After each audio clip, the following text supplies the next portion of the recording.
പത്തനംതിട്ട കലഞ്ഞൂരിൽ പട്ടാപ്പകൽ ബൈക്ക് മോഷണം. കലഞ്ഞൂർ മഹാദേവ ക്ഷേത്രത്തിന് മുൻപിലാണ് മോഷണം നടന്നത്. ഇന്നലെ ഉച്ചയ്ക്ക് 12:30 മോഷണമുണ്ടായത്. ബൈക്കിന്റെ ഉടമ ശ്രീകുമാർ കൂടൽ പോലീസ് സ്റ്റേഷനിൽ പരാതി നൽകി. മോഷണത്തിന്റെ CCTV ദൃശ്യങ്ങളും പുറത്ത്.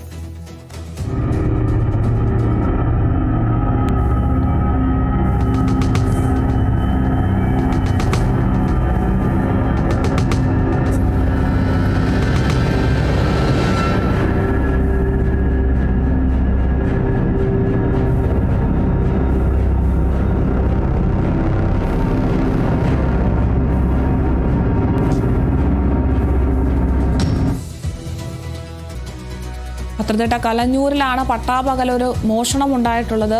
CCTV ദൃശ്യങ്ങളൊക്കെ നമുക്ക് ലഭ്യമാണ്.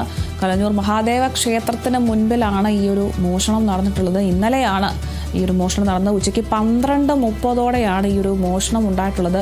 ബൈക്കിന്റെ ഉടമയായിട്ടുള്ള ശ്രീകുമാർ കൂടൽ പോലീസ് സ്റ്റേഷനിൽ പരാതി നൽകിയിട്ടുണ്ട്. എന്തായാലും ഇതുമായി ബന്ധപ്പെട്ട CCTV ദൃശ്യങ്ങളൊക്കെ പുറത്തു വന്നിട്ടുണ്ട്. ഇതിന്മേൽ ഇപ്പോൾ പോലീസൊക്കെ നടപടി ഊർജിതമാക്കിയിരിക്കുകയാണ്.